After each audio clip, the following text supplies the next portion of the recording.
Call किया papa mummy को, बोला कि लगता है थोड़ा ज्यादा ही हो गया है, शायद रैंक 1 आ गई, एक बार मैं कंफर्म करके बताता हूँ। स्कूलिंग भी की है और कोचिंग भी की है साथ में। मेरा ये मानना था कि कोचिंग में पढ़ाई, स्कूल में मजे। कानपुर गए, उससे पहले गए थे कि कायदे से जिस दिन पहुंचना था उससे एक दिन पहले पहुंच गए थे हम लोग, ज्यादा एक्साइटमेंट में। क्या ड्रीम थे कि मुझे ये बनना है? मैंने जिंदगी में कभी नहीं सोचा था कि ऐसी ऐसी चीजें मैं कर पाऊंगा। कॉन्फिडेंट था कि मैं निकाल लूंगा। पहली बार मैं प्रीलिम्स ही नहीं निकला, तब मेरे को थोड़ा लगा कि there is much more to UPSC than I was expecting. उन चीजों को कैसे हैंडल किया आप? चेहरे पढ़ के आप नहीं पता लगा सकते कि आपका जो आंसर था उसने सेटिस्फाई किया कि नहीं सामने वाले को। किस किस टाइप के क्वेश्चन थे आपके इंटरव्यूज में? एक बार मेरे से पूछ दिया था कि do you believe in ghost. Suddenly आपको एग्जाम कभी कभी सरप्राइज कर देती है। मेरा हॉबी जो है वो थोड़ा सा यूनिक है, रीडिंग अबाउट डायनासोर्स। पढ़ाई के अलावा और चीजों में भी इन्वॉल्व थे? क्रिकेट खेलने का बहुत शौक था, तो वहाँ पर तो टेनिस बॉल वाले क्रिकेट को फट्टा कहते थे। क्रिकेट हम लोग साथ में भी खेले हैं कॉलेज में। बॉल मार रहा है तो अब बस खाते जाओ। फेवरेट खिलाड़ी कौन? महेंद्र सिंह धोनी जी हैं। कॉलेज टाइम में लगता था कि हॉल्ट ही सबसे बकैत है। लिखा भी हुआ था गेट से घुसते ही बकैती। कॉलेज की तो बहुत सारी बातें ऐसे भी है कि अपन ऑन कैमरा नहीं भी कर सकते।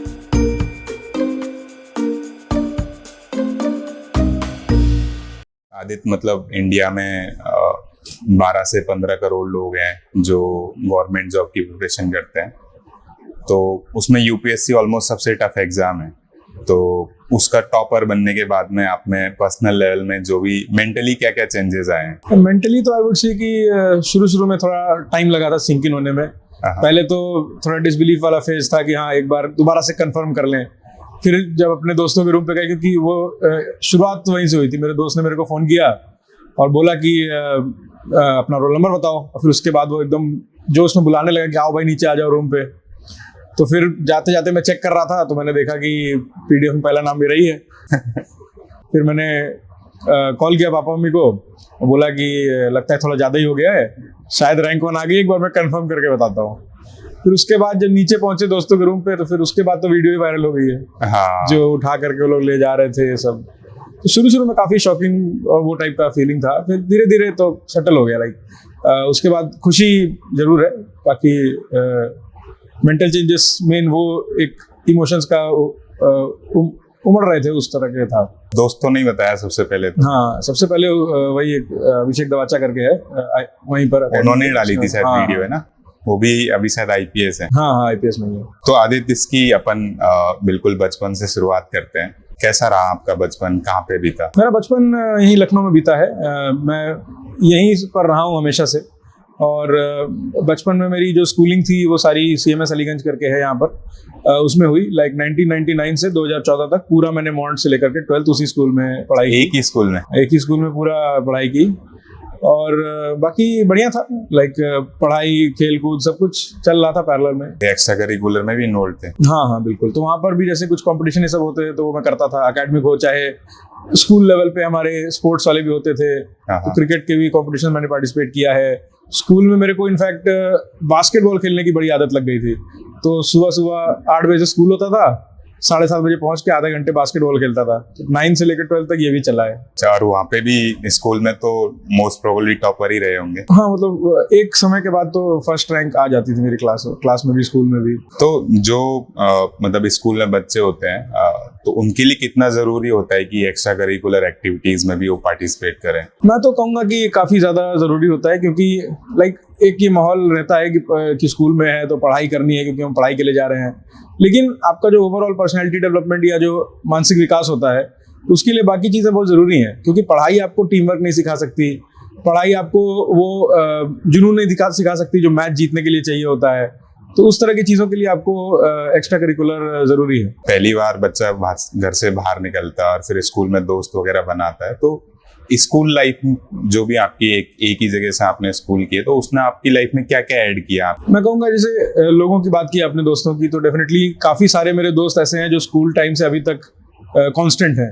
अभी भी जब मैं होली दिवाली पे घर आता था तो हमेशा ही हम लोग का एक कल क्रिकेट नाम से एक ग्रुप बना हुआ है, तो उसमें मैसेज आता था कि कल क्रिकेट खेलते हैं। तो फिर तो वो एक कांस्टेंट चीज़ डेफिनेटली बनी हुई है दोस्तों वाली। उसके अलावा हमारे जो टीचर्स थे उनके साथ भी काफ़ी कॉर्डियल रिलेशंस रहे हैं मेरे, इवन स्कूल के बाद भी। और बाकी जो मेरे को एकेडमिक और पर्सनैलिटी के रूप में जो भी कंट्रीब्यूशन दिया स्कूल ने, वो तो डेफिनेटली एक मतलब पता भी नहीं चलता, इतने ग्रेजुअल चेंजेस होते हैं 15 साल के ऊपर, कि मैं कह सकता हूँ कि आज जो कुछ मैं हूँ उसमें स्कूल का बड़ा हाथ है। अच्छा, तो आपने जो जेई की प्रिपरेशन की थी, IIT जेई की, वो 11-12 के साथ ही की थी? हाँ, 11-12 के साथ ही। तो मेरा फिटजी करके है गोमती नगर में, वहाँ पर मैंने कोचिंग की थी। अच्छा, लखनऊ से ही? हाँ, इवनिंग क्लासेस में करता था, तो 4 से 8 टाइमिंग होता था उसका। जो जेई प्रिपरेशन का फेज था वो कैसा रहा, उसका एक्सपीरियंस कैसा था? मैं कहूँगा कि थोड़ा हेक्टिक भी था लेकिन थोड़ा एंजॉयबल भी था, क्योंकि उस टाइम पे ऐसा हो गया था कि कोचिंग तो काफी हेक्टिक होती है पढ़ाई, हाँ। तो स्कूल में मैं थोड़ा रिलैक्स हो गया था। तो मैं स्कूल में वही जैसे आपको बता रहा था, बास्केटबॉल खेलते थे मस्त हम लोग, फिर दोस्तों के साथ भी काफी उस टाइम इंटरेक्शन रहता था। और शाम को ये हो जाता था कि बस स्कूल से आओ, कपड़ा चेंज करो और टिफिन में ले करके बैठ जाओ वापस वैन में, फिर जा करके क्लासेस करके फिर 9-10 बजे आते। तो वो थोड़ा हेक्टिक जरूर हो गया था मेरा शेड्यूल उस दौरान। अच्छा, तो आपने स्कूलिंग भी की है और कोचिंग भी की है साथ में? हाँ, तो अच्छा, लगभग 2:10 या 2:50 छुट्टी होती थी, हाँ। भाग के आते थे घर, फिर वैन में बैठ के पहुंच जाते थे। 4 से 8 वहाँ क्लासेस होती थी। नहीं, इन जनरल लोग मोस्टली कोचिंग कर रहे होते हैं, स्कूलिंग छोड़ देते हैं हाँ, 11-12 में। मेरा ये मानना था कि कोचिंग में पढ़ाई, स्कूल में मजे, तो इसलिए मैं दोनों कर रहा था। हाँ, उससे बैलेंस हो जा रही थी। हाँ। तो अच्छा, तो जो जेई के टाइम पे प्रिपरेशन थी और अभी यूपीएससी के टाइम पे जो प्रिपरेशन थी, उसमें क्या कॉमन चीजें हैं? कॉमन तो मेरे को लगेगा वही जो रिगर था वो डेफिनेटली एक कॉमन है, क्योंकि वहां पर भी टाइम के मामले में काफी टाइम कंज्यूमिंग था, स्कूल और कोचिंग और सारी अपनी प्रैक्टिस सब मैनेज करना। यहाँ पर भी टाइम डेफिनेटली बहुत लगता है, क्योंकि कोर्स इतना ज्यादा बड़ा होता है कि आपको खत्म करते करते बहुत टाइम लग जाता है। और दूसरा एक ये सिमिलरिटीज की बात, अगर आप डिफरेंसेस पे भी जाएंगे तो डिफरेंसेस एक मेन मेरे को ये लगे, क्योंकि अपार्ट फ्रॉम माय ऑप्शनल जो कि अपने आप टेक्निकल नेचर का था, जेई के टाइम आपका टेक्निकल प्रोग्रेस बहुत मैटर करता है, कि आपकी कैलकुलेशन सटीक होनी चाहिए, आपके जो कंसेप्ट है वो क्लियर होने चाहिए। और इधर जबकि आपका मेमोरी रिलेटेड चीजें ज्यादा हैं, कि आपको एक पर्टिकुलर चीज पे 5 पॉइंट जनरेट करने आने चाहिए। अब वो भी, उसमें भी आपको याद हो फैक्ट्स और ये सब, तो आपको डेफिनेटली एक्स्ट्रा पॉइंट्स मिलते हैं। तो ये मेजर डिफरेंसेस मैंने नोटिस किए थे। आपने मतलब दोनों की डिमांड समझ ली कि एग्जाम की डिमांड क्या है। मुझे लगता है वही सबसे इम्पोर्टेंट है, लोग डिमांड नहीं समझ पाते हैं एग्जाम। हाँ, डेफिनेटली। तो जो मतलब जेई के टाइम पे आप प्रिपरेशन कर रहे थे, तो जेई में जो भी रैंक आई थी वो आपकी एक्सपेक्टेशन के अकॉर्डिंग थी या उससे कम थी? मतलब उस टाइम के अनुसार जो मेरा फिटजी में परफॉर्मेंस चल रहा था, तो उसके अनुसार तो मेरी रैंक थोड़ी कम रह गई थी। हाँ। तो वो एक डेफिनेटली पीरियड था जिसमें थोड़े टाइम के लिए लगा था, क्योंकि मेरी फर्स्ट प्रायोरिटी थी IIT दिल्ली इलेक्ट्रिकल और सेकंड थी IIT कानपुर इलेक्ट्रिकल। तो वो थोड़े टाइम के लिए लगा था कि IIT दिल्ली नहीं मिल पाया, बट फिर जैसे जीवन जिस तरफ ले गया तो उसी तरह से ढल गए। और डेफिनेटली IIT कानपुर इलेक्ट्रिकल भी बहुत अच्छी चीज थी। अच्छा, तो स्कूल टाइम में आपके क्या ड्रीम थे कि मुझे ये बनना है, कुछ ऐसा था? एक टाइम पे बहुत पहले ही हमारे पापा ने ये एक तरह से मेरे लिए पाथ निर्धारित कर दिया था कि तुम्हारे 3 मेन एम होने चाहिए। बहुत पहले की 4th-5th की बात होगी। एक NTSC, दूसरा IIT और तीसरा IAS। तो एक दिमाग बैक ऑफ द माइंड पापा ने डाल दिया था हमारे मन में ये बात कि ये 3 चीजें आपको ध्यान रखनी है। तो डेफिनेटली वो ड्रीम्स नहीं कहूंगे, बट एक तरह से गोल टाइप की चीजें डाली गई थी। डायरेक्शन सेट हो गया आपके लिए, या फिर आपकी गोल की तरह की ये तो अचीव करनी है, टिक इन पे टिक मारना है, इस टाइप से हो गया। बकेट लिस्ट टाइप का तो मतलब कह सकते हैं या नहीं भी कह सकते, बट हाँ वो एक था बैक ऑफ द माइंड कि ये चीजें ट्राई करनी है मेरे को। मतलब तो आपने जो IIT कानपुर बेसिकली आपको मिला, वो एक काइंड ऑफ सेकंड चॉइस थी, वो रैंक की वजह से मिल गया। फर्स्ट चॉइस तो IIT दिल्ली थी। हाँ। अच्छा, तो जब आप IIT कानपुर गए, पहले दिन गए, तो उससे पहले गए थे कभी, या फिर जब डायरेक्ट एज ए स्टूडेंट ही गए थे? नहीं, डायरेक्ट एज ए स्टूडेंट ही गए थे, बल्कि कायदे से जिस दिन पहुंचना था उससे एक दिन पहले पहुंच गए थे हम लोग, ज्यादा एक्साइटमेंट में। तो फिर हम लोग को एक दिन बाहर भी रुकना पड़ा था। तो ये कह सकते हैं कि एक तरह से हम लोग निर्धारित समय से एक दिन पहले पहुंच गए थे। वहां जब पहले दिन आप गए तो उसका IIT कानपुर का क्या इंप्रेशन था? पहली बार इतना खूबसूरत और बड़ा कैंपस देख करके अपने आप में ऑस्ट्रक था मैं, क्योंकि काफी खूबसूरत जगह पहुंच गए थे अचानक से। शहरों में इस तरह की जगह नहीं देखने को मिलती है आपको, इतने पेड़ पौधे, खुला खुला। फिर जब हॉस्टल पहुंचे जहाँ रजिस्ट्रेशन सब हो रहा था, तो एक तो फॉर्मेलिटीज वाला पार्ट था और एक डेफिनेटली इंटरेक्शन वाला पार्ट था कि सीनियर्स आ रहे थे। उस टाइम तो पता नहीं था स्टूडेंट गाइड और काउंसलिंग सर्विस, तो वो लोग आ रहे थे, वो लोग बातें कर रहे थे हमसे भी, हमारे पेरेंट्स से भी। तो उसमें कुछ चीजें मेरे को डिस्टिंक्टली याद हैं। तो अभी जैसे अपने IIT कानपुर में एक जैसे बापू कल्चर होता है, हाँ, जो हमारे, तो उसके बारे में कुछ बताइए, जैसे लोगों को इन जनरली पता नहीं है। हाँ, तो generally on paper student guide कहते हैं उनको, बट वहाँ के कल्चर के अनुसार 2 रूम जो होते हैं कंसेक्यूटिव, हमारे टाइम पे 2 रूम होते थे, तो एक में 3, तो हॉल 2 का बता रहा हूँ, और उन 6 लोगों का एक बापू असाइन होते थे जो कि सेकंड ईयर के होते थे, और हम 6 भाई होते थे। तो ये एक कल्चर था, और वो बापू की जिम्मेदारी थी कि एकदम बच्चों की तरह हम लोग का ख्याल रखना है। और ये काफी अच्छा इंटेंशन भी था आईटी कानपुर का, क्योंकि उसके पहले एक जमाने में सुसाइड्स बहुत ज्यादा होते थे आईटी कानपुर के, और इस कल्चर ने डेफिनेटली सुसाइड्स को रिड्यूस करने में बहुत बड़ा रोल प्ले किया है। तो ये मेरी डिस्टिंक्ट मेमोरीज हैं। तो उसके बाद फिर आपकी बापबिन से भी इंटरेक्शन हुआ होगा, वो कैसा था? हाँ, बापबिन इंटरेक्शन भी काफी एक फनी चीज थी तो डेफिनेटली वो काफी इंटरेस्टिंग एंटरटेनिंग चीज थी, बट ऑन कैमरा बताने लायक चीज नहीं थी। नहीं, साथ में मतलब ऐसे भी लगता है कि जब नए नए जाते हैं डर लगता है, क्योंकि एक एक्साइटमेंट भी होता है, बट सीनियर मेक श्योर कर रहे होते हैं कि आप कंफर्टेबल हो। हाँ, बिल्कुल पूछ रहे होते हैं कि आप कंफर्टेबल हैं कि नहीं, अगर किसी को जाना है तो जा सकते हैं, और सारे वो चेक्स एंड बैलेंसेस लगाए जाते हैं, बट इन द एंड मजा तो बहुत आता है। जब आप आईटी कानपुर में थे, इलेक्ट्रिकल आपका होता, तो वहां आपने कभी ब्रांच चेंज करने की सोची थी? नहीं, क्योंकि मेरी पहली चॉइस ही इलेक्ट्रिकल थी, चाहे भले वो आईटी दिल्ली की इलेक्ट्रिकल रही हो यहाँ की।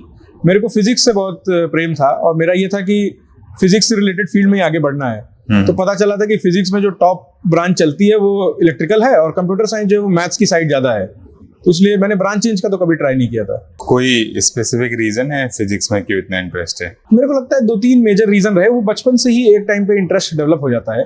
10th में कुछ ऐसे टीचर्स मिले जिन्होंने इस तरह से फिजिक्स पढ़ाई कि जिसके कारण मेरे को काफी इंटरेस्ट जाग गया। फिर 11th-12th में वो कंटिन्यू हुआ। वहाँ के जो मेरे टीचर्स थे, चाहे कोचिंग वाले आशीष सर थे खासकर, उन्होंने जिस तरह से फिजिक्स पढ़ाई, वो कंसेप्चुअल क्लैरिटी और थोड़ा मेरा खुद का भी इंस्टिंक्ट, धीरे धीरे करके उस तरह से ही मेरे को फिजिक्स से प्रेम हो गया था। तो अपन जैसे जब आईटी कानपुर में जाते हैं सेलेक्ट होके, तो सबकी एक एकेडमिक एक्सपेक्टेशंस भी होती हैं कॉलेज से, और जो ऑब्वियसली अच्छे ब्रांच है उन स्टूडेंट्स की और ज्यादा होती है। जी जी। आपकी भी ऑब्वियसली सर्टेन एक्सपेक्टेशंस होंगी कि आईटी कानपुर में ऐसा होगा वैसा होगा, तो क्या वहाँ का एकेडमिक सिस्टम वैसा ही था जैसे एक्सपेक्टेशन लेके गए थे, या फिर बहुत डिफरेंट था? मेरी तो एक्सपेक्टेशन एज सच एग्जैक्टनेस नहीं थी मेरी एक्सपेक्टेशन में। बस ये पता था कि हाँ, कि बहुत बड़ा कॉलेज है तो डेफिनेटली बहुत इन डेप्थ और बहुत कॉन्सेप्चुअल क्लैरिटी के साथ पढ़ाई होती होगी।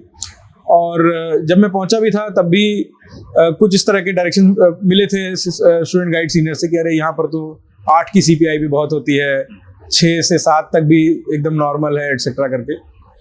लेकिन वहाँ पर पहुँचने के बाद समझ में आया कि लाइक पढ़ाई वहाँ की कितनी रिगरस है, डिस्पाइट 0 अटेंडेंस पॉलिसी कि आपको अटेंडेंस जरूरी नहीं है, तब भी वहाँ की पढ़ाई और वहाँ के जो एकेडमिक सिस्टम था वो काफी डिफरेंट था। HC वर्मा सर को पहले से जानते थे? फिजिक्स में इंटरेस्ट होगा तो फिर उनका मिले थे उनसे कभी वहाँ? डेफिनेटली फिजिक्स की उनकी किताबें 2 साल से पढ़ रहे थे। हाँ। तो एक वो था कि हाँ, एक गॉड लेवल फिगर है, उनसे मिलना है जरूर। और वहाँ जाते ही इंटरेस्टिंगली 15 दिन का जो हमारा ओरिएंटेशन था, उसमें ही उन्होंने उनसे मुलाकात करवा दी थी और उनके लैब विजिट करवाया था, जैसे मेरे को याद है। वहाँ पर हमने एक्सपेरिमेंट्स देखे थे। और फिर जब हमारा सेमेस्टर शुरू हुआ तो मेरा तो फिजिक्स का जो कोर्स था वो जो वो लेते थे वो 2nd सेमेस्टर में था, और पता चला था कि वो नहीं लेंगे। तो मैं स्पेशली दूसरे बैच के साथ एक क्लास उनकी बैठ करके आया था कि एक बार देख लूं सर पढ़ाते कैसे हैं। हाँ, मतलब आई थिंक मेरे बैच में हाँ, लिया था। हाँ, बट मैं रिलेटिवली कम क्लास गया था। तो मैं एक क्लास स्पेशली बैठ करके आया था उनकी कि एक बार देख लूं, क्योंकि मेरे टाइम पे वो रहेंगे नहीं। अच्छा, तो इसमें कॉलेज में जब आप आईटी कानपुर में थे तो पढ़ाई के अलावा और चीजों में भी इन्वॉल्व थे, कोई क्लब में या किसी टीम में? तो दो चीजों का शौक मुझे उस टाइम भी रहा। शौक क्या, लाइक एक तो मेरा एम्बिशन की तरह ही था कि मुझे टेक्रिति के कोर टीम में पहुंचना है। फर्स्ट ईयर में एक सीनियर आए थे, उन्होंने काफी बढ़िया से प्रोजेक्ट किया था टेक्रिति को, और धीरे धीरे मेरा भी हो गया था कि मुझे ये मेटल ID कार्ड चाहिए। तो वो एक मेरा एम्बिशन की तरह था जो मैंने परस्यू किया और फाइनली 3rd ईयर में अचीव भी किया। और बाकी साइड में क्रिकेट खेलने का बहुत शौक था, तो वहाँ पर तो बढ़िया लाइटिंग वाइटिंग थी, तो रात को 10 से 4 क्रिकेट खेलते थे। क्रिकेट हम लोग साथ में भी खेले हैं कॉलेज में कई सारे। लास्ट ईयर में हमारा एक ही हॉस्टल था। आपको ध्यान है वो सब चीज? हाँ, बिल्कुल। जितनी भी इंस्टीट्यूट फट्टा लीग थी उसमें, एक तो पहले वो बताना चाहेंगे कि वहाँ पर टेनिस बॉल वाले क्रिकेट को फट्टा कहते थे। हाँ। तो हम लोग ने साथ में डेफिनेटली बहुत फट्टा खेला है। आई थिंक अलग से तो नहीं खेला है, बट कंपटीशन में डेफिनेटली खेला है। और मुझे डिस्टिंक्टली याद है कि हमारी टीम में कपिल, कुशल जैसे लोग होते थे जो कि मतलब अच्छा खेलते थे, काफी अच्छा खेलते थे। लेकिन तब भी बस एक ही इंसान आता था और हरा करके हर बार चला आता था हम लोग को। कहीं भी स्टेज पे पहुंच जाओ कि बस जोरवाल आ गया, अब कुछ नहीं हो पा रहा। जोरवाल मार रहा है तो अब बस खाते जाओ। तो नहीं, मेरा तो एक्चुअली इतना ही था कि कॉलेज टाइम में मैं स्पोर्ट्स में बहुत ज्यादा एक्टिव था। हाँ। और जैसे आप लोगों का मे बी शायद पैशन पढ़ने की साइड था, मेरा स्पोर्ट की साइड था। तो मैं एथलेटिक्स में था, बट क्रिकेट मेरे को, क्योंकि मैंने बचपन से वही गेम खेला है। और मैट वाले गेम्स में तो आपका अलग ही था। लाइक कंक्रीट में एक बार फिर भी जोरवाल को रोकना संभव है। हाँ। एक बार मैट लग गया फिर जोरवाल नहीं रुकेगा। अच्छा, आपका सीपीए क्या था उधर? सीपीए मेरा ताइक्वांडो था। अच्छा, ताइक्वांडो था। हाँ। मुझे एक्चुअली पता नहीं क्यों ऐसा ध्यान था, क्रिकेट था। मैंने लेदर बॉल वाला क्रिकेट कभी नहीं खेला था आईपीएस आने से पहले। हाँ हाँ। एक मैच शायद खेला होगा मैंने वहां पर, लेकिन लेदर बॉल वाला नहीं, मेरा टेनिस बॉल वाले में ही हमेशा से रहा। तो उसका कैसा एक्सपीरियंस रहा लेदर बॉल का? मतलब काफी डिफरेंट था। मैंने तो यहाँ पर आकर के ढंग से खेला अपने आईपीएस में आकर के, तो डेफिनेटली वो बॉल फेंकना ही अपने आप में एक चैलेंज है। हाँ। क्योंकि हाथ सेट है बचपन से टेनिस बॉल के अनुसार, उस सेम तरीके से फेंक दोगे तो हमेशा ही फुल टॉस जाती है, आगे ही जाती है। हाँ, तो उसमें एडजस्ट करना अपने आप में एक थोड़ा सा चैलेंज लगा था मेरे को शुरू में। और बैटिंग किया आपने उससे? हाँ, बैटिंग तो कंपैरेटिवली इजी लगी। लाइक ताकत बहुत ज्यादा लगाने की जरूरत नहीं पड़ती, बट स्किड बहुत होती है अगर। हाँ, स्किड होती है। आपको सही समय बल्ला नीचे लाना शुरुआत में सीखना पड़ता है। फेवरेट खिलाड़ी कौन है क्रिकेट में? अभी तो मैं कहूंगा कि हमारे फेवरेट खिलाड़ी महेंद्र सिंह धोनी जी हैं। जब तक रिटायरमेंट नहीं लेंगे वो। क्योंकि खासकर उनका जो मेंटल एटीट्यूड है, कामनेस वाला, वो सबसे ज्यादा इंस्पायरिंग है। बाकी टैलेंट के मामले में तो हर प्लेयर ही टैलेंटेड है तभी वहां तक पहुंच रहा है, बट वो एक एटीट्यूड बहुत ही रेयर देखने को मिलता है। आईपीएल देखते हो? पहले देखा करते थे, आजकल तो फिर धीरे धीरे छूट गया। यूपीएससी कोई अभी भी फेवरेट टीम है आईपीएल में? फेवरेट टीम तो मेरे को आरसीबी लगती है हमेशा से, क्योंकि खासकर उसमें विराट कोहली जी और एबी डिविलियर्स जी जो है वो काफी इंपॉर्टेंट और काफी पसंदीदा खिलाड़ी है हमारे। पर वो जीत नहीं पा रही है। मतलब अभी भी बेचारे बहुत क्लोज मैच हार रहे हैं इस वाले में। हाँ, वो तो हार्ड लक और थोड़ा बॉलिंग का उनका रहता है, जैसा पुराना मेरे को याद आ रहा है। अभी हाल में तो मैंने मैचेस नहीं देखे।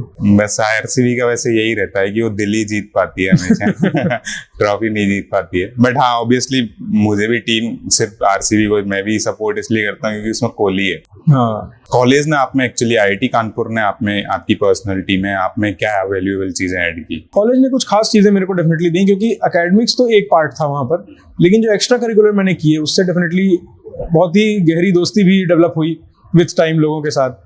और उसके अलावा जो मेरा एक्सपीरियंस था टेक्निकली में, उसने मेरे को बहुत कुछ सिखाया, क्योंकि मैं शो मैनेजमेंट में था तो सारे लॉजिस्टिक का पार्ट जो था वो हम ही को मैनेज करना था।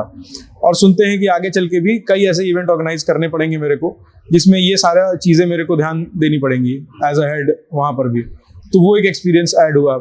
उसके अलावा कुछ हम लोग जो इवेंट्स होते थे, जैसे कि ट्रैक्स ये सब पे जाना, तो उन सब के कारण भी काफ़ी एक मारियाड एक्सपीरियंस मिला मेरे को। तो ओवरऑल एक पर्सनालिटी डेवलपमेंट के लिए काफी कुछ ऐड किया आईआईटी कानपुर ने मेरे अंदर। और जो वहाँ पे हॉल कल्चर होता है, और अपने टाइम पे तो बहुत अच्छे से हॉल कॉम्पिटिशन्स भी होते थे। हाँ। उनमें कभी पार्टिसिपेट किए? हाँ, तो उसमें तो पार्टिसिपेट करना काइंड ऑफ कंपलसरी होता था फर्स्ट ईयर में। नहीं भी करना चाहोगे तो भी पार्टिसिपेट करवाया जाएगा। तो वो कैसा कल्चर लगता है, जो मतलब उस पे क्या व्यूज हैं आपके? मैं कहूंगा कि वो भी शुरू में आपके अंदर एक इनर्शिया रहता है कि कौन रात को उठ करके जाएगा ट्रेजर हंट ये सब करने, बट जब आप उसमें पार्टिसिपेट करेंगे तो जो एंथुजियाज्म होता है वो अलग लेवल पे डेवलप होता है। और उसके बाद जो चीयरिंग हुटिंग होती है उसका भी अपना अलग मजा है। तो आई वुड से कि डेफिनेटली वो एक कल्चर था जो मेरे को अभी भी डिस्टिंक्टली याद है, खासकर जो राइवलरी डेवलप की गई थी हॉस्टल्स के बीच में। तो अभी भी लगता है कॉलेज टाइम में, मतलब कॉलेज टाइम में लगता था कि हॉल 2 ही सबसे बकैत है। हाँ, वो तो हम लोग के बाहर लिखा भी हुआ था गेट से घुसते ही बकैती। बट हाँ, डेफिनेटली कहेंगे कि एक वो रिलेशन जरूर है, जहाँ पर भी जाते हैं आईआईटी कानपुर के अलुमनस से मिलते हैं, इवन आईपीएस में भी, तो लोग पहला यही पूछते हैं हॉल 2 या हॉल 3। हाँ बिल्कुल। एक्चुअली मैं भी गुड़गांव में कोर्ट में गए थे हम लोग किसी काम से। हमें पता चला जो आईएएस ऑफिसर बैठे हुए हैं वो अपने आईआईटी कानपुर के ही अलम है। हाँ। तो हमने उनसे जाके बात की, तो उन्होंने सबसे पहले पूछा अच्छा कौन कौन से हॉल से हो। अच्छा। फिर उन्होंने हमारे साथ फोटो लिया कि मैं हमारे बैच के ग्रुप में डालूंगा। आईआईटी कानपुर से मतलब आईआईटी कानपुर का ऑब्वियसली जो लास्ट वाला पार्ट होता है 7th और 8th same, specially 7th same में सब लोग प्लेसमेंट की प्रिपरेशन कर रहे होते हैं। इनफैक्ट उसकी 6th सेम से ही शुरू हो जाती है प्रिपरेशन। हाँ। तो वो उस फेज के बारे में बताओ कि वहाँ कैसा एक्सपीरियंस रहा, आज क्या प्रेशर होता है स्टूडेंट्स पे? एक्चुअली मेरा तो 5 ईयर मैंने कन्वर्ट करा लिया था बीटेक एमटेक डुअल डिग्री के लिए। तो मेरा ये जो दौर था वो 9th सेमेस्टर में आया। तो डेफिनेटली उस टाइम एक वो माहौल बन जाता है कि भाई अब लगातार आपके टेस्ट होते रहने हैं, फिर आपको इंटरव्यूज़ की तैयारी करनी है, कोडिंग करनी है, डेटा साइंस पढ़ना है और एमएल पढ़ना है। तो उसके अनुसार फिर लोग अपने आप को ढालने में लग जाते हैं। जैसे मेरे को याद है कि 9th सेमेस्टर में कंप्यूटर साइंस रिलेटेड कोर्सेज पे बहुत फोकस किया था। एमएल का कोर्स किया था, डेटा माइनिंग का किया था, और इवेंचुअली मैंने माइनर डिग्री भी ले ली थी मशीन लर्निंग एंड एप्लीकेशंस में।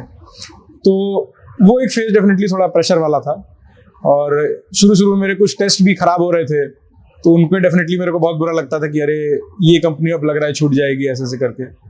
तो वो रोलर कोस्टर ऑफ इमोशंस उस पूरे पीरियड में रहता है। मतलब जब प्लेसमेंट होते हैं ना, अभी कौन से दिन पे प्लेसमेंट लगी थी? मेरा पहले दिन ही लग गया था, वो गोल्डमैन सैक्स में और जेपी मॉर्गन 2 में सिलेक्शन हुआ था, तो मैंने गोल्डमैन सैक्स चूज कर लिया था। मैं एक किस्सा बताता हूँ, क्योंकि मैं भी 2 महीने कॉलेज में रह के आया था, और अभी जस्ट नया बैच आया था उस टाइम, Y23। अच्छा। तो एक बच्चा, मैं सीसीडी में बैठा हुआ था और एक बच्चा मेरे पास आया, तो मैं कुछ लैपटॉप पे काम कर रहा था। समाउ उसको पता चल गया कि मैं एलएम हूँ और किसी जगह काम कर रहा हूँ। तो मेरे से पूछता है कि प्रोडक्ट मैनेजर बनने के लिए क्या करना पड़ेगा। फर्स्ट ईयर का बच्चा जो फर्स्ट सेम में है, जिसको 10 दिन आए हुए नहीं हुए। तो मे बी उनकी अपनी अलग जनरेशन है, अलग एक्सपेक्टेशन, बट आप उनको कोई मैसेज देना चाहे कि यार कॉलेज लाइफ को ऐसे जीना? मैं तो बस ये कहना चाहूँगा, कॉलेज लाइफ सबसे ज़्यादा मेमोरेबल होती है, और उसमें आपको जितने एक्सपीरियंस ले सकते हैं वो ज़रूर लीजिए। पढ़ाई और करियर तो बन जाता है, अगर आप इस तरह के प्रेस्टिजियस कॉलेज में हैं तो करियर तो बन जाएगा, थोड़ी सा आप उसमें एफर्ट मारेंगे तो बहुत अच्छा बन जाएगा।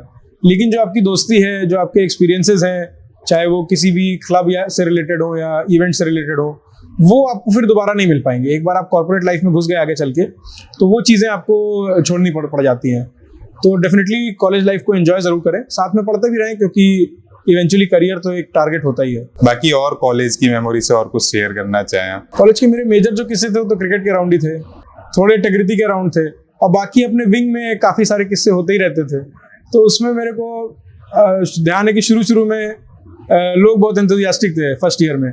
तो एक बार हमारा जन्माष्टमी का फेस्टिवल हुआ था, तो उसमें पहली बार मैंने कीचड़ वाली होली खेली थी। तो वो एक डेफिनेटली मेमोरेबल एक्सपीरियंस था कि कैसे लोग वो पिरामिड बना करके मटकी फोड़ने का प्रयास कर रहे थे और बाकी लोग कीचड़ डाल रहे थे। तो वो वाला एक्सपीरियंस मेरे को दोबारा फिर सीधे आईपीएस में जाकर के मिला है कि कीचड़ में लौटना कैसा होता है। बेंगलोर ही थी आई थिंक आपकी जॉब? हाँ। उसके बाद जो जॉब का एक्सपीरियंस है वो कैसा रहा? जॉब का एक्सपीरियंस आई वुड से काफ़ी इंटरेस्टिंग था, क्योंकि शुरू में एक तो पहली बात की नयापन था, काफ़ी सारी नई चीज़ें सीख रहे थे कि कंपनी का कल्चर कैसा होता है, उनका अपना अलग आर्किटेक्चर है, अलग स्लैंग नाम की लैंग्वेज है, सेक डीबी नाम का आर्किटेक्चर है उनका। तो नई चीज़ें देखने को मिल रही थी। फिर उन्होंने लगभग महीने भर की ट्रेनिंग भी करा दी न्यूयॉर्क में, तो वो एक अलग ही एक्सपीरियंस था कि विदेश घूम रहे हैं। तो शुरू में बहुत ही उस तरह का बढ़िया एक्सपीरियंस था।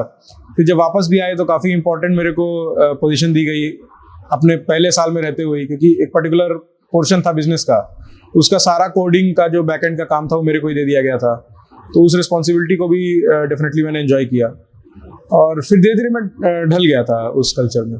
जॉब में आप बढ़िया चल रही थी, बढ़िया आपको पोजीशंस मिल रही थी, देन कब ऐसे लगने लगा कि यार मे बी मेरे को और कोई प्रोफेशन चूज करना चाहिए, या मे बी बहुत पहले से ही बैक ऑफ द माइंड, जैसे आपने बताया कि 3 चीजें थी जो चल रही थी माइंड में? कब एक्चुअली उस जॉब स्विच के जो फेज स्टार्ट कब हुआ? मैं कहूँगा कि बैक ऑफ द माइंड तो चीज़ थी हमेशा से, क्योंकि because of various reasons I told you.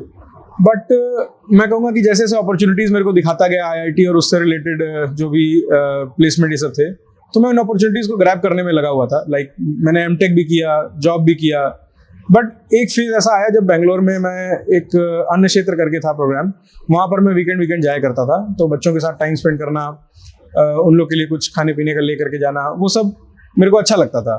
और फिर जब कोविड आया और घर आकर के बैठ गए, तो फिर मेरे को धीरे धीरे रियलाइज़ हुआ कि नहीं, जो सेटिस्फैक्शन का आपका लेवल है, और इवन और भी चीज़ें जैसे कि जो पर्सनैलिटी डेवलपमेंट का आपका जो लेवल है, वो सारी चीज़ें तब ज़्यादा होंगी जब आप कंप्यूटर के सामने बैठ करके डेस्क जॉब करने के बजाय फील्ड पे उतरें, लोगों से इंटरेक्ट करें और एक डायरेक्ट पीपल इंटरफेस ले करके चल पाएँ।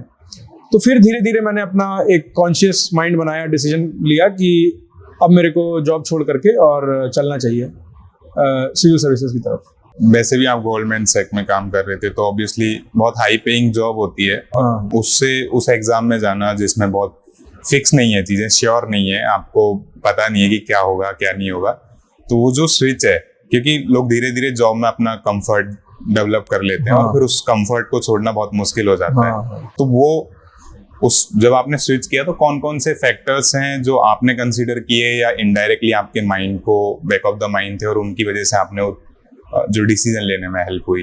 डेफिनेटली वो डिसीजन था वो मेरे अकेले का एग्जैक्टली नहीं था। मेरे पापा ने मेरे को पूरा सपोर्ट किया कि हाँ कोई बात नहीं, तुम छोड़ दो जॉब, घर में रह करके तैयारी करो आराम से, हम लोग जो भी है सब हम लोग मैनेज करेंगे। तो वो एक डेफिनेटली सपोर्ट पिलर था। और दूसरा एक फैक्टर ये भी था कि कंसिडरिंग फ्रॉम माय बैकग्राउंड, मेरे को ये था कि प्लान बी में कॉर्पोरेट रह सकता है, क्योंकि कुछ भी नहीं हुआ अगर यूपीएससी में, तो definitely I can fall back on my corporate job. थोड़ा पे कट डेफिनेटली लेना पड़ेगा but it would be manageable. मैंने बहुत लोगों से इंटरेक्ट किया है जो और कुछ कर रहे हैं। हाँ, इनफैक्ट मेरा भी बैक ऑफ द माइंड यही रहता है कि अच्छा कुछ नहीं हुआ तो हम जॉब तो कर ही लेंगे, वो तो कहीं नहीं जा रही, मे भी कम कर लेंगे। बट जॉब ने आपकी लाइफ में, आपकी पर्सनैलिटी में क्या क्या ऐड किया? मतलब सबसे इम्पोर्टेंट जो एडिशन था वो तो था एक टेक्निकल वाला बेंट ऑफ माइंड, क्योंकि मैंने ऐसी चीजें की वहां पर जो मैं मानता था कि मैं उतना कंफर्टेबल नहीं हूँ कोडिंग में, और पूरे जैसे पाइपलाइन डेवलप कर रहे हैं तो उस तरह के टेक्निकल काम आर्किटेक्चर में मैं उतना कंफर्टेबल नहीं महसूस करता था। बट वहां पर वो सारी चीजें करने के बाद एक मेरे पास वो भी कॉन्फिडेंस आया कि हाँ टेक्निकल फील्ड में भी मैं अच्छा कर सकता हूँ। तो वो डेफिनेटली मेरे को फुली आगे भी मेरे करियर में हेल्प करेगा। और दूसरा इंपॉर्टेंट, उनका कल्चर मेरे को बहुत अच्छा लगा। लाइक एक मेजर जो मेरे को चीज़ लगती थी वहाँ का इनफॉर्मल कल्चर, कि आपका जो मैनेजर है जो आपसे 7-8 साल सीनियर हैं उनको भी आप नाम लेकर के बुला रहे हैं, उनके साथ क्रिकेट खेल रहे हैं और बिल्कुल वैसे ही खेल रहे हैं जैसे दो दोस्त खेलते हैं, कि प्रॉपर एकदम एक दूसरे को स्लेज तो नहीं कहेंगे बट हाँ एक वो रहता था कि come on hit it etcetera. तो वो एक कल्चर मेरे को काफी अच्छा लगा उधर का। आई थिंक आईआईटी कानपुर का भी अपना सेमी कल्चर था कि सीनियर को कोई भैया सर बिल्कुल। मेरे को भी वो एक्चुअली प्रोफेशनल लाइफ में बहुत ज्यादा काम आता है, क्योंकि सर और भैया नहीं बोल रहे तो कोई बाउंड्री नहीं है, आप बहुत खुल के बात कर पाते। हाँ, बिल्कुल। जब आप यूपीएससी करने का डिसाइड कर रहे थे तब कॉन्फिडेंट था कि मैं निकाल लूंगा, या कहीं ना कहीं एक कॉन्फिडेंस धीरे धीरे बिल्ड हुआ उस चीज में? मैं तो कहूंगा कि शुरू में मैं थोड़ा ज्यादा कॉन्फिडेंट था। अच्छा। फिर धीरे धीरे लेवल डाउन हुआ, क्योंकि पहले प्रीलिम्स में मेरे को लग रहा था कि एटलीस्ट प्रीलिम्स तो मेरा निकल ही जाएगा। कब स्टार्ट किया था आपने? मैंने आई थिंक 25 सितंबर 2020 को मैंने अपना रिजिग्नेशन दिया था और अक्टूबर ऑनवर्ड्स मैंने स्टार्ट किया था प्रिपेयर करना। तो शुरू में मेरे को लगता था एटलीस्ट प्रीलिम्स तो निकल ही जाएगा, भले ही रैंक और ये सब बात की बात है। लेकिन फिर जब पहली बार में प्रीलिम्स ही नहीं निकला तब मेरे को थोड़ा लगा कि there is much more to UPSC than I was expecting. तो फिर धीरे धीरे मैं फिर अपनी गलतियों को देखा, उनको एनालाइज किया, उनको सुधारा, और फिर आई थिंक धीरे धीरे वो कॉन्फिडेंस दोबारा से बिल्ड हुआ कि हाँ ये चीज़ मैं कर सकता हूँ, ये ट्राई कर सकता हूँ। कोचिंग की थी आपने यूपीएससी के लिए? नहीं, कोचिंग नहीं की थी, मैं घर से ही मैंने तैयारी की थी पूरी। ऑप्शनल और जनरल दोनों? हाँ, दोनों। बस मैं टेस्ट सीरीज लेता था, टेस्ट सीरीज मैंने ली थी कुछ स्पेसिफिक कोचिंग्स की, लेकिन जो क्लासरूम वाली जो वो सब है वो नहीं, बाकी तैयारी मैंने घर से ही की थी। बहुत सारे लोग हैं जो जॉब कर रहे हैं या फिर ऐसी सिटीज में रह रहे हैं जहाँ कोचिंग नहीं है, तो जो कहाँ से शुरू करना है, ये आपको कैसे इन्फॉर्मेशन मिली कि यहाँ से मैं शुरुआत करता हूँ और ये मेरे सोर्सेज होंगे? मेरे 2-3 सीनियर्स थे और एक कोलीग भी, तो जो लोग ऑलरेडी यूपीएससी कर रहे थे और उनमें से 1-2 ऑलरेडी आईएएस बन चुके थे, तो उन लोग से मैंने कॉल करके बात की थी। और उनसे कुछ शुरुआत के दिनों में तो मैं कॉन्स्टेंटली टच में रहता था कि ये सब्जेक्ट का किस तरह से करना है, किस लेवल पे पढ़ना है, किस डेप्थ पे जाना है, आंसर राइटिंग का क्या सीन है, कैसे करना है, कब करना है। तो उन सीनियर्स का गाइडेंस मेरे को शुरू में बहुत ज़्यादा हेल्प किया और बहुत ज़्यादा इंपॉर्टेंट रहा। फिर धीरे धीरे तो जब आप टाइम बिताते हैं इस फील्ड में तो आप अपने आप आपको समझ में आने लगता है कि आप क्या सही या क्या गलत कर रहे हैं। तो स्टार्टिंग में ध्यान है आपने, मतलब जैसे कौन से सोर्सेज चूज किए थे, जैसे may be NCERT subject wise आपको ध्यान है कौन से किए थे? हाँ, तो एनसीईआरटी के लिए तो मेरे को ये डायरेक्शन मिला था कि हर सब्जेक्ट की एनसीईआरटी आपको उतना फायदा नहीं करती। कुछ स्पेसिफिक सब्जेक्ट हैं जैसे ज्योग्राफी हो गया या एंशिएंट मिडिवल हिस्ट्री हो गया, उनकी एनसीईआरटी तो आपके लिए बाइबल है, लेकिन बाकी में आपको एनसीईआरटी टच करने की जरूरत नहीं है। आप डायरेक्टली जो बुक्स कही जाती हैं, चाहे स्पेक्ट्रम हो, लक्ष्मीकांत हो, डायरेक्टली आप उन पे जा सकते हैं। तो वो एक डेफिनेटली फैक्टर था। बाकी फिर धीरे धीरे जब आप टाइम स्पेंड करते हो तो आपको खुद ही दिखने लगता है कि जैसे मेरे को एग्जाम देते फील हुआ कि सिर्फ लक्ष्मीकांत काफी नहीं है, तो मैंने बेयर एक्ट मंगाया कॉन्स्टिट्यूशन का कि एग्जैक्ट वर्ड्स पता हो क्या लिखे हैं, तो वो फिर धीरे धीरे आप खुद ही समझने लगते हैं। जैसे अभी आपने जब ऑप्शनल चूज किया था तो वो स्टार्टिंग में ही कर लिया था या एक टाइम के बाद में चूज किया था? नहीं, मैंने तो एकदम स्टार्टिंग में अपना ऑप्शन चूज किया था, क्योंकि मेरे अनुसार मेरे पास अक्टूबर से जून तक का टाइम था पहले अटेम्प्ट में, और मेरे को दिख रहा था कि और कोई ऑप्शन मैं प्रिपेयर कर ही नहीं सकता। यही है जिसमें मैं थोड़ा कंफर्ट अपना ऑलरेडी है, क्योंकि कॉलेज में भी ठीक रहा था मेरा परफॉर्मेंस, और उसी को मैं आगे ले जा करके अपना जो भी मेरे को मास्टरी चाहिए वो मैं हासिल कर सकता हूँ। स्पेसिफिक फैक्टर इंक्लूड नहीं किए थे, बस आपका कॉन्फिडेंस था उसमें? हाँ, मेरा कंफर्ट ही मेन था, और बाकी टाइम लाइन के अनुसार मेरे को लग रहा था और कुछ मैं ले भी नहीं सकता हूँ। तो अभी जब जैसे प्रीलिम्स में नहीं हुआ तो ऑब्वियसली आपको भी एक सेटबैक लगा, तो वो आपने जो बोल रहे थे कि बैठ के मैंने एनालाइज की क्या क्या गलतियां की, तो आप क्या क्या मिस्टेक कर रहे थे जो आपने करेक्ट की? मेरे को मेन तो जो मेरी मिस्टेक दिखी, जो मैंने एनालाइज भी किया और समझा भी, कि मैं सिर्फ पढ़ाई कर रहा था। लाइक अपनी किताबें जो है वो मैंने ढंग से कर ली थी, और इसीलिए मैं कट ऑफ के काफ़ी क्लोज था। मतलब 2 या 2.5 मार्क्स का डिफरेंस था कट ऑफ में और मेरे मार्क्स में, विच इज़ जस्ट 1 क्वेश्चन। लेकिन तब मेरे को रियलाइज़ हुआ कि कुछ जो बेसिक चीज़ मैं मिस कर रहा था, जो बाकी लोग करते भी हैं, वो था प्रीवियस ईयर क्वेश्चन का एनालिसिस और उससे डेवलप किए गए ह्यूरिस्टिक्स को यूज़ करना। कि जैसे कहा जाता है कि पेरेंट ऑर्गेनाइजेशन जनरली गलत होती है, तो उस तरह के जो ह्यूरिस्टिक्स होते हैं वो मैंने फिर एनालाइज करना शुरू किया। 3 साल के पेपर उठाए और उसमें पैटर्न एनालाइज किए कि किस पैटर्न पे जो स्टेटमेंट बन रहे हैं वो हमेशा ही गलत होते हैं, किस पैटर्न के जो स्टेटमेंट बन रहे हैं वो हमेशा ही सही होते हैं। और उस तरह से मैंने एनालाइज करके अपने 10-12 पॉइंट बनाए कि ये मेरे ह्यूरिस्टिक्स हैं और इनको मैं ध्यान रखूंगा जो भी क्वेश्चन नहीं आता होगा उसमें खासकर। प्रीलिम्स के लिए पढ़ना होता है, एक जीएस के लिए पढ़ना होता है, एंड देन पैरेलल में आप ऑप्शनल भी लेके चलते हो, तो वो कैसे मैनेज किया? शुरुआत में तो प्रिपरेशन मेरी रहती थी इंटीग्रेटेड टाइप की, कि प्रीलिम्स और मेंस में इतना भेद नहीं है, जीएस और ऑप्शनल में डेफिनेटली भेद है। तो मेरा टाइम इस तरह से बटा हुआ था कि मैं सुबह उठ करके लंच तक अपना जीएस का प्रिपरेशन करूंगा, फिर लंच से लेकर के डिनर तक मैं इलेक्ट्रिकल का करूंगा, और फिर डिनर के बाद थोड़ा आंसर राइटिंग प्रैक्टिस और एथिक्स को दूंगा। तो मेरा जनरल डे इस तरह से बटा हुआ रहता था। फिर जब प्रीलिम्स पास आता है, लाइक अगर मई एंड में प्रीलिम्स है, तो फरवरी शुरुआत में या फरवरी मिड तक मैं मेंस वाला काम बंद कर दूंगा। उसके बाद मैं सिर्फ प्रीलिम्स पे फोकस करूंगा, और फरवरी खत्म होते होते फिर मैं इलेक्ट्रिकल ही बंद कर दूंगा। उसके बाद पूरी तरह से फुल टाइम प्रीलिम्स। अच्छा, तो आप डेली आंसर राइटिंग करते थे? हाँ, शुरू में तो मैं ट्राई करता था कि रोज करूँ, लाइक 4-5 क्वेश्चन रोज लिखूं। लेकिन शुरू में ऑब्वियसली क्वालिटी नहीं आती है, तो धीरे धीरे वो इम्प्रूव करना मेन था। बट मैं ट्राई करता था रोज रात को या तो एथिक्स पढूं या तो आंसर राइटिंग करूं, या तो एथिक्स की आंसर राइटिंग, मतलब सम वे और दी अदर, वो मेरा था। तो ये क्वेश्चंस कहाँ से आप लेते थे? कोई ऑनलाइन साइट से लेते थे या कैसे? नहीं, ऐसा कोई ऑनलाइन साइट से नहीं। जैसे या तो मैं प्रीवियस क्वेश्चन ही कर रहा हूँ, या तो जो अलग अलग कोचिंग्स हैं उनके टेस्ट सीरीज होती है, तो वो ऑनलाइन दिख जाते थे उसके क्वेश्चंस, तो वो क्वेश्चन से प्रैक्टिस कर लेता था। या तो फिर कोई जैसे कुछ कोचिंग वाले हैं जो रोज के क्वेश्चंस निकालते हैं।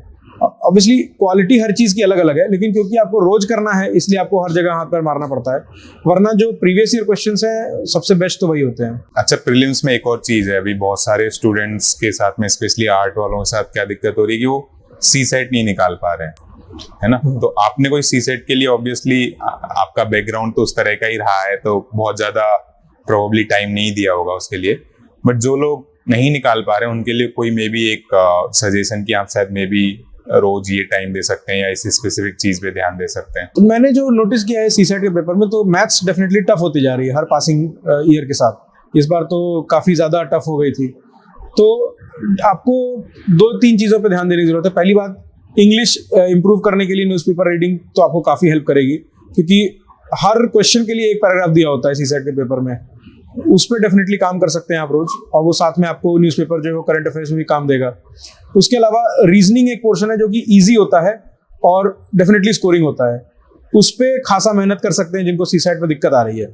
तीसरा जो मैथ्स वाला पार्ट है वो सबसे ज़्यादा डाइसी है। उसमें आपको क्वेश्चन आइडेंटिफाई करना सीखना है कि आप जैसे कोई आसान क्वेश्चन है परसेंटेज ये सबसे रिलेटेड, तो वो डेफिनेटली अटेम्प्ट करना है। आपको परम्यूटेशन कॉम्बिनेशन का क्वेश्चन है तो वो डेफिनेटली आप छोड़ सकते हैं।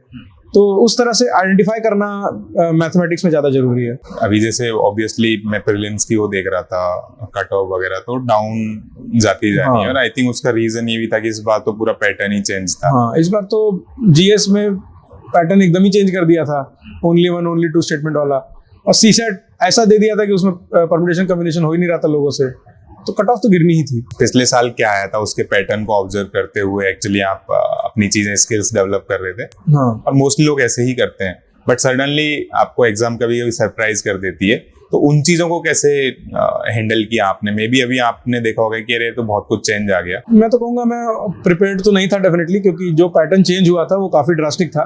इवन 2022 के पेपर में भी आई थिंक 8 क्वेश्चन ऐसे थे जिसमें ओनली 2 वाले ऑप्शन थे। तो मेरे को लग रहा है मैं उसमें से 8 में से 7 छोड़ के आया था, क्योंकि मेरे को पता ही नहीं था। जब तक सारे स्टेटमेंट ना पता हो तब तक उसमें मारना कॉन्फिडेंस नहीं आएगा उसको आंसर मारने में। बट यहाँ पर क्योंकि 50 क्वेश्चन उस तरह के थे तो there was no other option. फिर तो आपको बस वो हो जाता है, main it's about testing your stress management skills, कि वहाँ पर स्ट्रेस होगा आपको और उसी में आपको हैंडल करना है। तो 4 में से 2 ऑप्शन तक पहुंचना इंपॉर्टेंट था वैसे क्वेश्चन से मेरे अनुसार। उसके बाद तो it's a game of probability कि आप 2 में से आप 1 मारेंगे तो 50% प्रोबेबिलिटी है कि सही होना है। नहीं तो उस टाइम पे लोग खुद को काम नहीं रख पाते हैं। हाँ, तो आपने कुछ अलग से ध्यान देते थे पूरे प्रिपरेशन में कि मैं मेंटली कैसे काम रहूं, इस पे लगातार चीजें काम करते रहे? नहीं, मैं कहूँगा कि ऐसे अलग से जो मेडिटेशन ये सब लोग करते हैं जो सजेस्टेड होता है वो मैंने नहीं की थी। जिसकी इच्छा हो वो डेफिनेटली कर सकता है।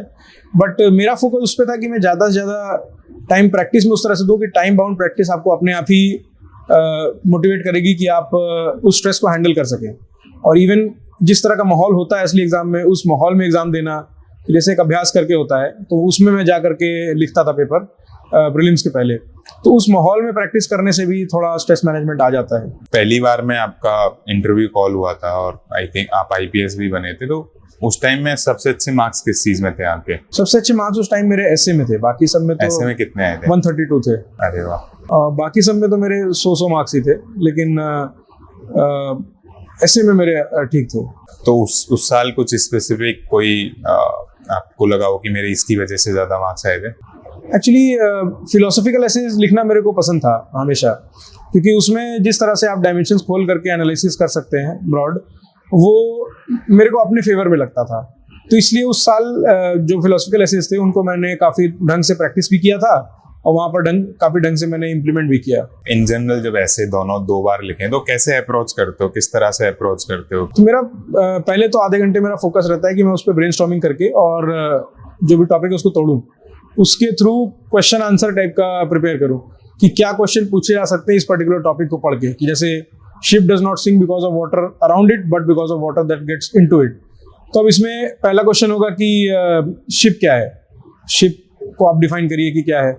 उसके बाद वाटर इनटू इट और वाटर अराउंड इट के क्या मतलब है वो आप देखिए। फिर इन दोनों का समन्वय कैसे बैठता है, कि वो बाहर का पानी अंदर कैसे जाता है उसको आप देखिए। क्या हमेशा बाहर का पानी अंदर चला जाएगा, अगर नहीं तो क्या वो फैक्टर्स हैं जो उसको रेजिस्ट करते हैं अंदर जाने से। इस तरह के क्वेश्चंस के थ्रू मैं एक अपना ब्रॉड ओवरव्यू बनाता था अपने एसे का, और उसके बाद उनके आंसर्स लिखते हुए और उनको कनेक्शन और जो भी पैरामीटर्स बताए जाते हैं वो करते हुए फिर मैं उनका पूरा एसे फेयर में लिखता था।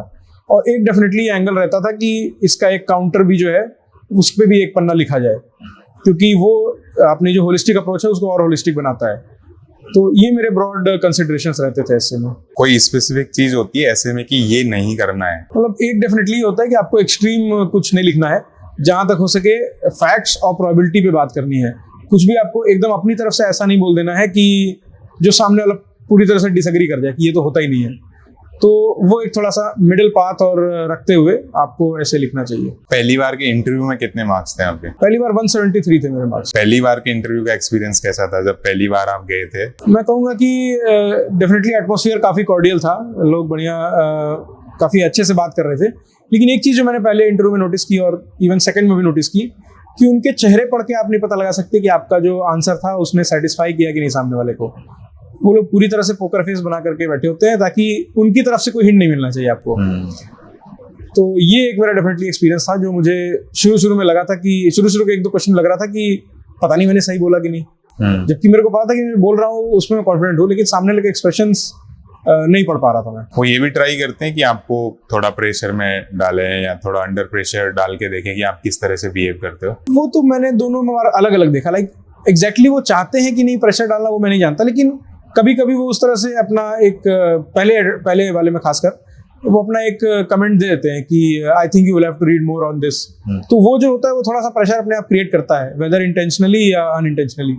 But overall I would say कि उनका मेन एम ये होता है कि आपको एक कंफर्टेबल एनवायरनमेंट में बैठाया जाए और आपसे जितना हो सके उतना खुल करके बात की जाए। तो अभी जैसे अभी आप पे जो ये कमेंट पास किया था, तो उस टाइम एक एस्पिरेंट को किस तरह से बिहेव करना चाहिए, उसको किस तरह से हैंडल करना चाहिए इस चीज को? मैं तो कहूँगा प्राइमरी तो ये होता है कि आपके चेहरे पर स्ट्रेस नहीं दिखना चाहिए। आप अंदर से जो भी हो वो सामने लोग को ना दिखे तब तक तो बहुत बढ़िया। और एक हम्बली कामली आप रिप्लाई कर दो कि sure sir, I will read more on this, बस that's enough I think. First time की प्रिपरेशन थी जब आईपीएस बने थे, और सेकंड टाइम में अभी आपने टॉप किया है, तो इनमें आपने कुछ चेंज किया था या अप्रोच सेम ही थी? नहीं, मैंने चेंजेस तो काफ़ी किए थे, क्योंकि मेरे को भी दिख रहा था कि कई सारे ऐसे सब्जेक्ट थे जिसमें मेरे को मार्क्स की बहुत ज़्यादा इंप्रूवमेंट की ज़रूरत थी। जैसे तो मैंने GS1, GS4, इलेक्ट्रिकल, इन पे तो खासकर ध्यान दिया था इस वाले मेंस में। तो मैंने अपने जो भी दोस्त लोग थे जिनके मेरे से ज़्यादा नंबर आए थे, जो IPS या किसी भी और सर्विस में थे, उनसे मैंने कॉल करके बात की थी, उनकी कॉपीज़ देखी थी और आइडेंटिफाई किया था कि मैं क्या चीज़ें नहीं कर रहा हूँ अपने आंसर्स में, और एक टारगेट सेट किया था कि इतने इतने नंबर मेरे को हर एक में इम्प्रूव करने का ट्राई करना है। और फिर उसके अनुसार मैंने लगातार प्रैक्टिस भी की, एक दो मेंटर्स भी मैंने उससे भी बात की मैंने। तो आंसर राइटिंग के लिए एक मेरे मेंटर थे सचिन अरोड़ा सर, उनका एक MMP करके प्रोग्राम चलता है, मैं उन्हीं के साथ आंसर राइटिंग करता था। वो लोग फ्री ऑफ कॉस्ट है, बट वो लोग अपना सिलेक्ट करते थे, कुछ 40-50 लोग उन्हीं के साथ मेहनत करते थे रोज। तो वो आंसर राइटिंग के लिए था। एक पीयूष सर थे, उनसे मैंने एथिक्स के लिए गाइडेंस लिया था, उनका एक 100 करके प्रोग्राम होता है आंसर राइटिंग से रिलेटेड, वो मैंने ज्वाइन किया था। और बाकी तो जनरली वो था मेन कि कंटेंट वाला पार्ट मैंने सेकंड अटेम्प्ट में देख लिया है, अब मेरे को प्रैक्टिस पे ज़्यादा ध्यान देना है। तो मैं रोज 10 क्वेश्चन 15 क्वेश्चन GS के और 10-15 क्वेश्चन इलेक्ट्रिकल के करता ही करता था। स्पेसिफिक ध्यान है कि हमें इस तरह की कमियां थी मेरे आंसर में? तो जैसे GS1 का अगर मैं आपको बताऊं तो कुछ जो खास कमियां थी वो थी कि लोग हिस्ट्री में भी डायग्राम बना रहे थे, मैं नहीं बना रहा था। तो मेरे को पता चला अच्छा स्तूपा ये सब का भी डायग्राम बना सकते हैं, तो उस तरह की जेनरिक चीज़ें। फिर एक काउंटर डायमेंशन देने वाली चीज़ें कि जैसे मान लीजिए पूछा गया discuss the resource potential of Deccan traps, तो सिर्फ रिसोर्स पोटेंशियल ना बताएं, आखिरी के आधे पन्ने जब 1.5 पन्ने हो गए हैं, आधे पन्ना बच रहा है, तो 2-3 पॉइंट ये भी बता दें कि उस रिसोर्स को एक्सट्रैक्ट करने में क्या डिफरेंस है। तो क्योंकि साइंटिफिक बैकग्राउंड में आप टू द पॉइंट आंसर लिखते हैं, लेकिन यहाँ पर आर्ट्स में आपको ये चीज़ें और मार्क्स एटलीस्ट 1 मार्क एक्स्ट्रा दिला सकती हैं। तो इन चीज़ों पर मैंने फोकस किया, ध्यान दिया। फिर ज्योग्राफी में मैप्स की इंपॉर्टेंस, तो वो मैंने ध्यान दी। और सबसे इम्पोर्टेंट था कि जगह कम यूज़ करते हुए ज़्यादा डिलीवर करना, कि मैंने अपना जो क्या कहते हैं प्रेजेंटेशन का तरीका था वो चेंज किया। बॉक्स टॉप राइट कॉर्नर में एक बॉक्स बना करके उसमें डायग्राम या मैप डालना शुरू किया। तो इस तरह के छोटे छोटे चेंजेस मैंने लेकर के आए थे, और उससे मेरे को जो मैंने टारगेट किया था उसके अनुसार मेरे को फायदा हुआ। मैंने देखा कि आपके GS4 में ऑलमोस्ट आई थिंक 140+ मार्क्स थे। हाँ। पिछली बार कितने थे मार्क्स आपके? पिछली बार 104 थे। तो इस बार क्या चेंजेस किया आपने जिससे मार्क्स इतने बढ़ गए? पहली बात तो जो मेजर चेंज था वो पिछली बार थोड़ा कैजुअल एटीट्यूड या जो भी, मैं दिल से आंसर लिख रहा था, लेकिन मेरे पास कोई ऐसे नोट्स नहीं थे एथिक्स के, तो बहुत ही बिखरी हुई मेरी प्रिपरेशन थी। इस बार मैंने प्रॉपर नोट्स बनाए, पहले तो प्रीलिम्स के बाद बनाए, और फिर जो मेन टॉपिक्स होते हैं, मेन जो आपके वर्ड्स होते हैं उन पे नोट्स भी थे, एग्जाम्पल्स भी थे, और फिर मैंने उन चीज़ों को बेसिकली बाय हार्ट करना शुरू किया। और साथ ही साथ जो मैंने बताया कि पीयूष सर का मैंने 100 वाला आंसर राइटिंग का प्रोग्राम ज्वाइन किया था, तो वहाँ से मेरे को आंसर राइटिंग का तरीका मिला, किस तरह सोचना चाहिए सारे स्टेक होल्डर्स को कवर करने के लिए, क्या एग्जैक्ट पॉइंटर्स आप दे सकते हैं जो कि मतलब आपके आंसर को यूनिक बनाए थोड़ा। तो वो सारी चीज़ें एक साथ जब ऐड हुई तो आई थिंक मेरे को ऑलमोस्ट 39 मार्क्स का जंप मिल पाया। तो कोई एग्जांपल देके बता सकते हैं, जैसे पीयूष सर या जो भी अप्रोच है, तो कोई एग्जांपल है किसी क्वेश्चन का कि इसमें जैसे मैंने ये डायमेंशन ऐड किए, या पीयूष सर ने मेरे को ये सजेशन दिए? एग्जैक्ट तो मेरे को भी याद नहीं आ रहा, काफी पुरानी बात हो गई, लेकिन जैसे केस स्टडीज होती थी उनमें मेरे आंसर वैसे होते थे कि जो पॉइंट दिमाग में आ रहा है वो लिखते जा रहे हैं। तो इस बार मैंने जो मेन चेंज किया वो ये था कि अब मैं स्टेक होल्डर के अनुसार ही सोच रहा था। पहले तो क्या आदत थी कि स्टेक होल्डर वाला वो बना दिया, गोल वाला डायग्राम लिख दिया, फिर दोनों को इंडिपेंडेंटली डील कर रहे हैं। इस बार ये था कि ये स्टेक होल्डर पकड़ा, इससे रिलेटेड जो जैसे एथिकल इश्यूज लिख रहे हैं, इस स्टेक होल्डर के से रिलेटेड क्या एथिकल इशू है, इससे रिलेटेड क्या है, तो अपने आप वो जो कनेक्शन ऑफ फ्लो बनता है आंसर का, वो आपके आंसर को होलिस्टिक भी बनाता है और दिखता है कि आप सिर्फ रटा रटाया नहीं लिख रहे हैं, आप सोच समझ के और तब लिख रहे हैं। तो इस तरह के जो बेसिक चेंजेस थे वो मैंने इस बार इम्प्लीमेंट किए थे। आपने 2 मेंस दिए हैं, इनमें से आपको कुछ इंटरेस्टिंग क्वेश्चंस ध्यान है कि यार मेरे को ये क्वेश्चंस बहुत इंटरेस्टिंग लगे? इसी बार कुछ, इस बार नहीं शायद पिछली बार क्वेश्चन आया था जिसमें बुल और बुल और एक और टाइगर शायद, इस पे क्वेश्चन आ गया था। तो वो सबसे ज्यादा अनएक्सपेक्टेड और इंटरेस्टिंग जो भी कहना चाहें उस तरह का क्वेश्चन था। कुछ याद है क्या क्वेश्चन था? Discuss the significance of tiger and bull in mythology, art and architecture, I think ये क्वेश्चन था। तो उस पे सोच पाना अपने आप में बहुत ही चैलेंजिंग था। और साथ ही साथ एक और क्वेश्चन था जिसमें कास्ट, सेक्ट और ये सब पे पूछा था कुछ क्वेश्चन। तो ये एक दो क्वेश्चन थे जो कि बहुत इंटरेस्टिंग भी थे और अपने आप ही में डिफिकल्ट भी थे। अच्छा, याद है इनको किस तरह से अप्रोच किया, क्योंकि बहुत अनएक्सपेक्टेड था? मेरे बैक ऑफ द माइंड वही था कि हर सीनियर टॉपर ने यही कहा है कि सारे क्वेश्चन आप फुल पोटेंशियल पे नहीं लिख सकते। तो जो आपको आता है, जो आपको एग्जांपल्स आते हैं, उनको डेफिनेटली डालने का प्रयास करें। कि जैसे आपको टाइगर में मान लीजिए माइथोलॉजी में दुर्गा माता वाला पता है तो वो जरूर डालिए। और सेक्ट के बारे में आपने अगर सुना है कि हीनायान, महायान, वो जरूर डालिए। जितना आपको आता है वो जरूर डालिए। और अगर आपसे बिल्कुल हैंडल नहीं हो रहा तो पॉइंट वाइज की जगह पैराग्राफ में लिखने लग जाइए। लेकिन कोशिश करिए कि वो जो भी 2 या 3 पन्ने अलॉट हुए हैं उस क्वेश्चन को, उनको ढंग से यूटिलाइज करके पूरा भर दीजिए। बहुत सारी कोचिंग्स मॉक्स इंटरव्यूज डालती है, तो अब आई डोंट नो कि वहाँ कितना डिफरेंस होता है क्वेश्चंस का लेवल में, बट उनकी वजह से बहुत सारे मिथ भी क्रिएट होते जाते हैं कि अच्छा ऐसे क्वेश्चन पूछ लेते हैं, आईएएस में ऐसे पूछ लेते हैं। तो आपको कुछ ध्यान है किस किस टाइप के क्वेश्चन थे आपके इंटरव्यूज में? मैं कहूँगा अधिकतर जो चलते हैं कि जैसे एक तो मैं डेफिनेटली देखता हूँ कि कई पोस्ट आते हैं उस तरह के कि पजल्स वाले क्वेश्चंस पूछे गए हैं आईएएस के इंटरव्यू में। तो वैसा मेरे साथ तो कभी नहीं पूछा गया और जितनों से मैंने बात की उनके साथ भी कभी नहीं पूछा गया। मोर और लेस मेरे जो इंटरव्यूज चले हैं वो मेरे डैफ के अराउंड ही चले हैं कि जो मेरा लाइफ एक्सपीरियंस रहा है उसी पे वो लोग पूछते हैं। चाहे मेरी हॉबी हो, चाहे मेरा करियर या पुराना गोल्डमैन सैक्स से रिलेटेड हो या आईआईटी कानपुर से रिलेटेड हो। तो मोर और लेस मेरे क्वेश्चंस उन्हीं के अराउंड रहे हैं। एक दो क्वेश्चन जरूर पूछे जाते हैं जो आपसे आपका प्रेजेंस ऑफ माइंड चेक कर रहे हो। जैसे एक बार मेरे से पूछ दिया था कि do you believe in ghosts, I think पिछले वाले इंटरव्यू में। तो इस तरह का एक सरप्राइज क्वेश्चन डालने का प्रयास कभी कभी वो लोग डेफिनेटली करते हैं। आपने क्या बोला उसके लिए? मैंने पहले तो बोल दिया यस सर, क्योंकि इंस्टिंक्टिवली जो आपका रियल आंसर था वो बाहर निकल के आता है।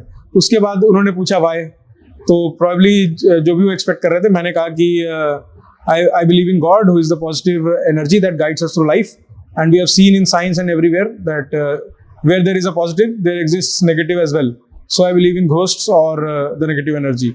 तो उसमें उन्होंने क्लेवर आंसर बोला था जहां तक मेरे को याद आ रहा है। अच्छा, ऐसे ही और कोई क्वेश्चंस ध्यान हो इंटरव्यू के कि ऐसे क्वेश्चन और भी थे? इस तरह के क्वेश्चन नहीं, बाकी तो आपके एकेडमिक क्वेश्चंस नॉर्मल जो आपको इंटरेस्टिंग लगे हो, मे बी आपकी लाइफ एक्सपीरियंसेस के अराउंडिंग ही हो, बट इंटरेस्टिंग लगे हो। मेरा हॉबी जो है वो थोड़ा सा यूनिक है, रीडिंग अबाउट डायनासोर्स। अच्छा। तो डायनासोर्स पे मेरे दोनों इंटरव्यू में टच जरूर होता है। हाँ। किसी ना किसी फॉर्म में। पिछली बार डीएनए से पूछा था रिलेटेड कि डीएनए मिला है डायनासोर्स का, तो उस पर आपका क्या रिएक्शन है।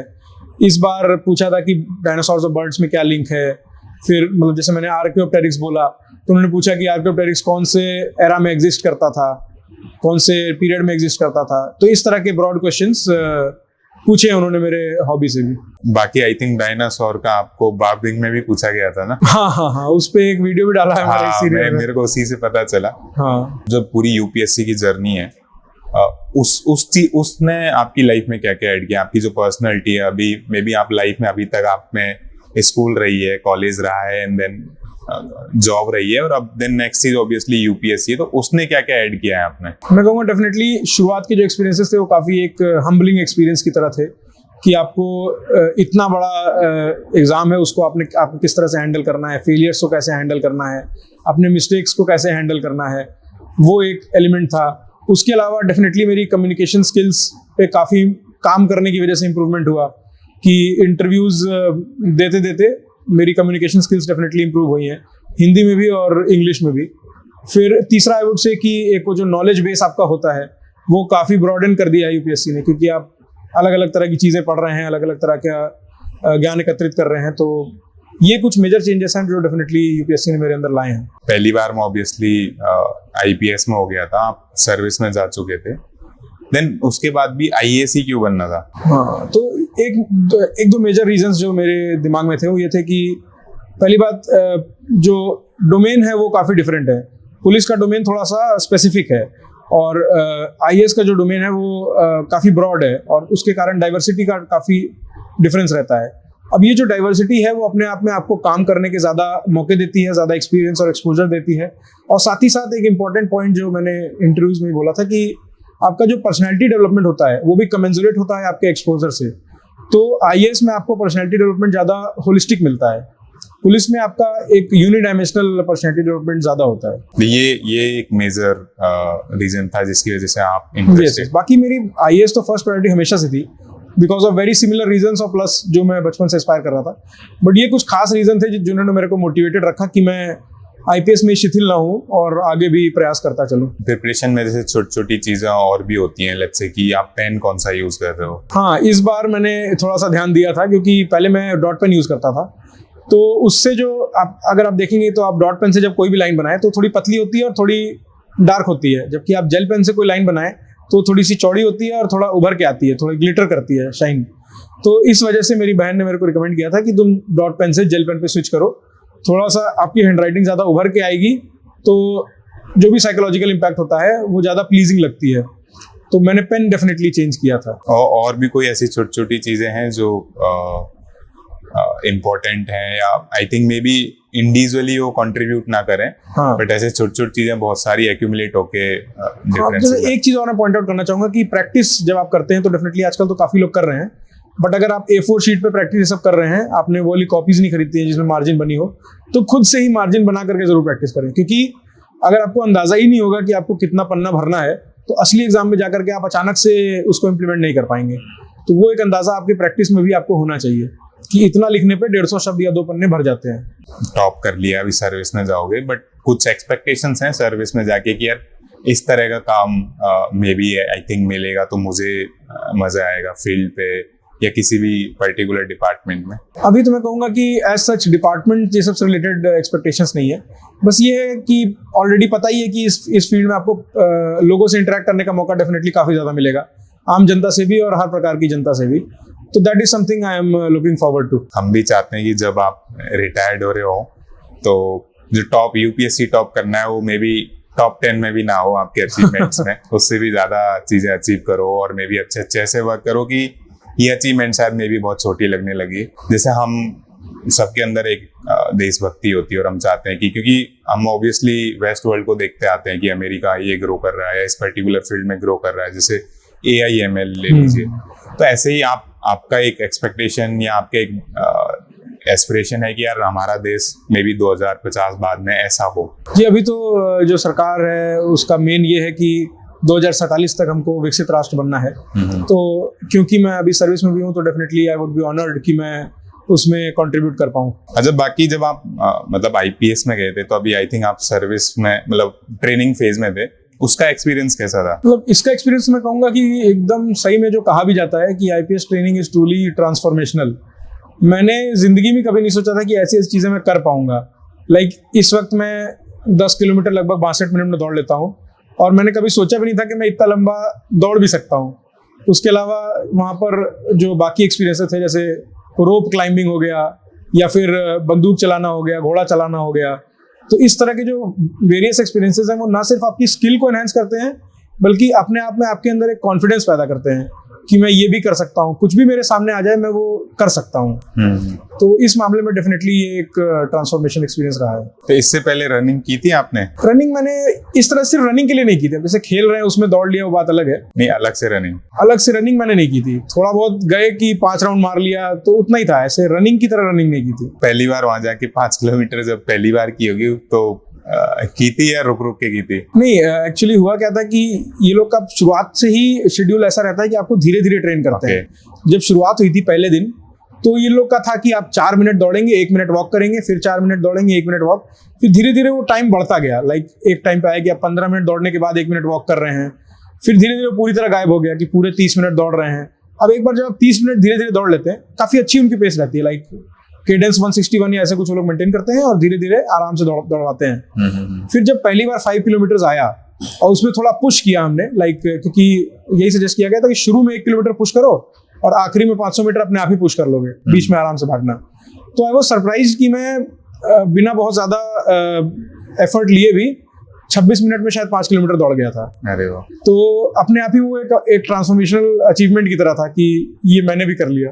अभी आपको लगता है कि यार फिजिकल एक्सरसाइजेज बहुत जरूरी होती हैं? हाँ बिल्कुल, मेरे को अब तो डेफिनेटली लगता है खासकर जब से ट्रेनिंग ने मेरा वजन घटवा दिया है सिग्निफिकेंटली, तब से मेरे को डेफिनेटली लगता है कि ये चीज़ें बहुत ज़रूरी हैं मेंटेन करने के लिए भी, और अपनी उस एबिलिटी को भी मेंटेन करने की जो मैंने हासिल कर ली है कि लाइक रोप में चढ़ जा रहा हूँ। पहले मैंने सोचा भी नहीं था कि एक रोप से भी चढ़ा आ सकता है 10-10 फुट, दौड़ ले रहा हूँ मैं। तो ये सारी चीज़ें डेफिनेटली अब मेरे को अच्छी लगने लगी हैं। अच्छा, तो उससे मेंटली आपके जो भी डेली रूटीन होता है उसमें चेंज आता है? मतलब मैं कहूँगा कि बहुत ज़्यादा अगर पुश करवाया जा रहा हो, जैसे हम लोग के यहाँ कुछ बैटल ऑब्स्ट्रक्शन वाले कोर्स होते हैं, तो उनमें आपको एकदम लिमिट तक पुश किया जाता है, क्योंकि उसमें मंकी रोप और पता नहीं क्या क्या ऑब्स्टिकल्स क्लियर करने होते हैं। वो डेफिनेटली एक टायरिंग होता है अगर आपने उतना कर लिया। लेकिन नॉर्मल जो रनिंग या नॉर्मल जो एक्सरसाइजेस हैं वो डेफिनेटली आपको एक रिफ्रेशिंग मूड देती हैं पूरे दिन भर के लिए। अच्छा, तो आदित्य, जैसे मैं हर बार देखता हूँ ट्विटर पे, क्योंकि मैं सोशल मीडिया में मेरा काफी इंटरेस्ट है और मैं एक्टिव रहता हूँ, तो जब भी यूपीएससी का रिजल्ट आता है, जितने भी टॉपर्स होते हैं उनकी एक आईडी बनाई जाती है, मतलब जस्ट यूजर नेम चेंज किया जाता है, और समहाउ पता नहीं वो आईटी सेल के लोग बनाते हैं या कौन बनाते हैं, क्योंकि उनपे तुरंत रीच भी आ जाती है। मैंने आपका अकाउंट भी देखा था कि एक आदित्य श्रीवास्तव नाम से तुरंत एक अकाउंट बन गया है। मतलब मैं थोड़ा अपडेट रहता हूँ, तो मैंने नीचे जाके देखा और उससे पुरानी पोस्ट ऐसे हिंदी में थी और कुछ और भी चीजें थी। हाँ। तो मेरे को समझ में आ गया था कि फेक अकाउंट है, बट आई थिंक उस पे 30-40 हजार हो गए थे। तो आपको कैसे पता चला कि ऐसा कोई अकाउंट बन गया है? मेरे पास मैसेजेस आने लगे थे काफी सारे लोगों के कि क्या ये आपका अकाउंट है, तो मैंने बताया कि मैं तो ट्विटर पे हूँ ही नहीं। हाँ। तो फिर मेरे को पता चला कि फेक अकाउंट बना हुआ है, और उस टाइम जब मैंने देखा था लास्ट, तो 15-16 हजार फॉलोअर्स हो गए थे उसके। और ऐसी शायरियां लिख रहा था जो मैंने कभी सुनी भी नहीं है, और ना ही मेरे को कभी शायरी वारी का शौक रहा है। मैंने भी वही देखी थी शायरी, मैंने कि यार आदित्य का तो कभी ऐसा मैंने ये वाला फेस तो नहीं देखा।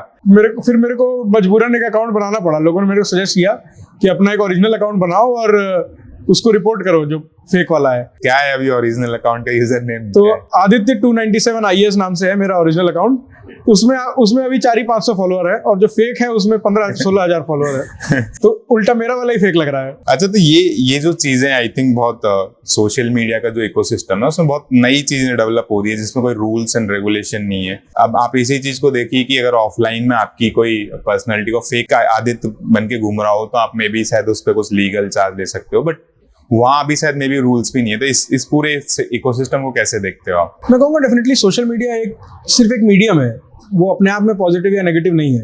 वो किस तरह से यूज हो रहा है वो डिफाइन करता है कि पॉजिटिव या नेगेटिव बनेगा। और यहाँ तक रूल्स की बात है, तो रूल्स क्या, लॉज भी हैं, लाइक इम्पर्सोनेशन के अगेंस्ट लॉज हैं। आई थिंक सेक्शन 66C और D है IT एक्ट का, जो कि इस पे लागू होता है, काम करता है।